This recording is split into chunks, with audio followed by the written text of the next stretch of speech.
Alright, this is my very first attempt at a video game review, and I have chosen, as my first video game review, one of my most favorite Sega Genesis games, Robocop vs. Terminator. Right here is the plot. It comes at you in green scrolling text, and this is all the plot you get in the game. And it's all you need. This game was made in a simpler time, when you didn't need 15 hours of exposition and cutscenes. You just needed 2 or 3 solidly written paragraphs and you were good to go. You watch this if you want. This is an optional plot. Me, I skip over this crap. In this game, I want to get straight to shooting people with Robocop's Auto 9. And I just left this in here, for the complete, effect. For anyone that cares, this is the plot right here. If you don't want this spoiled, skip ahead a minute or two. But basically, you're Robocop, some Terminators are screwing around in Detroit, and you walk to the right and blow up every damn thing in your way, and then you get to the OCP building, jack into a terminal, and Skynet gets a hold of some information that it can use or some bullshit. Then the game skips ahead to the future where you're just blowing up Terminators. That's basically the gist of this game. Did you catch that Ed 209 snarl? Yeah, I'm a huge Robocop fan, so I definitely love this game. There's also a Super Nintendo version, which I don't really like. It plays a lot slower. This game, the pacing and the action is amazing. You just hold down on the button and your Auto 9 kills everything in your way. And there are weapon upgrades. You can carry 2 weapons at a time and alternate whenever you want. And I don't think you can do that in the Super Nintendo version. In the Super Nintendo version, you can only carry 1 alternate weapon instead of 2. And I actually believe the sound effects and graphics are significantly better in the Sega Genesis version. And I was a Super Nintendo kid. I had a Super Nintendo when I was growing up, so I generally prefer the Super Nintendo over the Sega Genesis in terms of graphics and sound effects. This game looks and sounds beautiful. The animation, watch these people blow up when you shoot them. I mean, there's blood and hair and eyeballs all over the damn place. You won't get that on the Super Nintendo. This game had a MA13 rating, which I guess is equivalent to a teen rating today.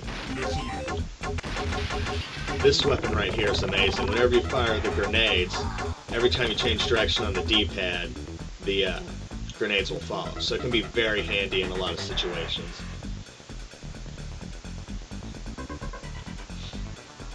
The video that I'm narrating over is about 10 minutes long, and it goes up to the third boss fight, I guess, if you count that as a boss fight.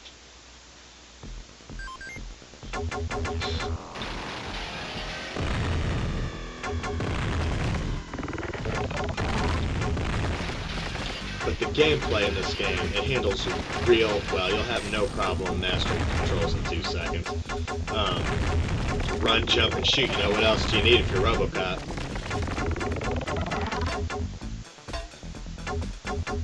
Now, I'm going to keep my rating system very, very simple. A lot of people try to use, a scale of 1 to 5 or a scale of 1 to 10. My problem with the 1 to 10 scale is I don't think a 6 or 7 is necessarily bad. The way a 1 to 10 scale is supposed to work, 5 is neutral. It's not good, it's not bad. And a lot of game review sites, if something gets a 7, people act like it's, garbage and not worth playing. A 7's pretty damn good. I don't know about you, but when I was in school, a C was, shit, I was happy with the C. But my rating system, I'm going to keep it simple. A good game is going to be Mondo Cool. A middle end of the road, sort of, pick it up, it might be your thing, nothing great. That's going to be, meh. And then you got your doo-doo games.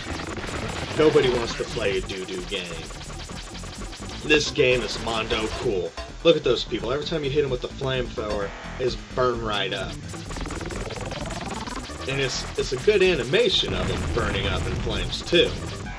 So I mean that is good, wholesome violence. And you know, in the mid-90s, this was pushing envelopes. That's what I always liked about Sega. They weren't afraid to be a little violent in their games.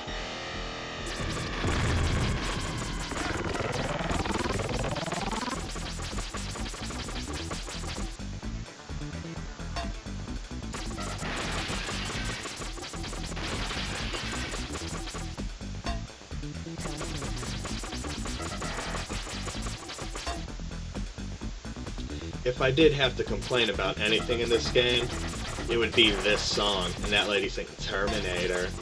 That kind of bothers me after a while. Now this game gets pretty difficult when you are Robocop and you wake up in the future and there's Terminators everywhere. The game gets real difficult. I kicked a lot of ass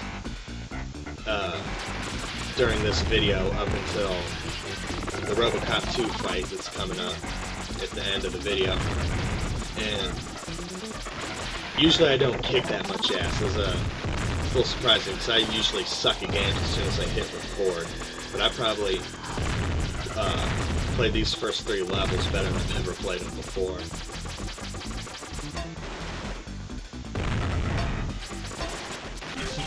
But if you want any real hope of beating this game, there is a code for 30 extra lives. And you still want to not die, because if you die twice, you lose all your sweet weapons. And when there's Terminators everywhere, Robocop's Auto 9 is not the weapon of choice. You definitely want one of these flamethrowers, because if you notice, when the flames hit the Terminator's bullets, it neutralizes his bullets, so you pretty much sit back with the flamethrower and kick his ass. And how badass was that? Robocop's you are terminated. Take that, you fucking Terminator. Get the fuck out of Detroit. This is Robocop's town. I don't think you know where the fuck you're at.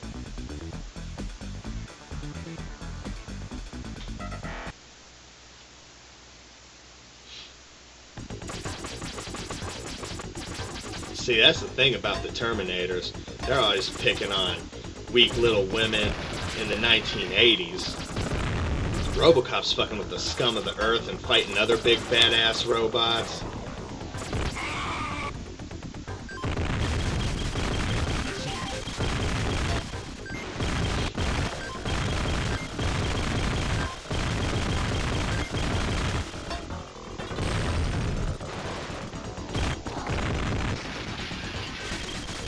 This is one of my other favorite weapons, the little tracer bullets. You don't even have to bother aiming with this bad boy. You can just walk through the level at your own leisure when you got this gun.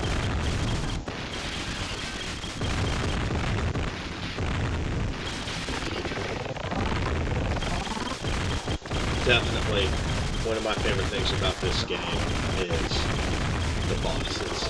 You're fighting Terminators, you're fighting Ed 209, you're fighting Robocop 2. There's a giant Terminator head at the end of the game. I think it represents Skynet or something. This game's actually why, about 2 or 3 years ago, I bought the Sega Genesis. So I remember playing this when I was a kid.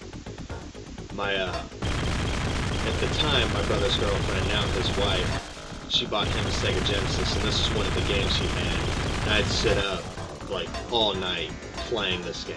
Just constantly, 'cause I loved Robocop and Terminator when I was a kid. So I would just play the hell out of this game. And I remembered it existed one day, and I looked it up on eBay, and I saw the Super Nintendo version, so I bought it thinking it'd be, about the same. No. The Super Nintendo version sucks compared to this. This is, like, an amazing game to play. Especially for the price, it's only going to cost you a couple of bucks to get this. So I bought a Sega Genesis and a copy of this game, and I've been loving Sega ever since. Because of that, I went out and bought a Master System, Saturn, and Dreamcast. And I've been having a hell of a great time playing Sega games ever since. All thanks to this right here.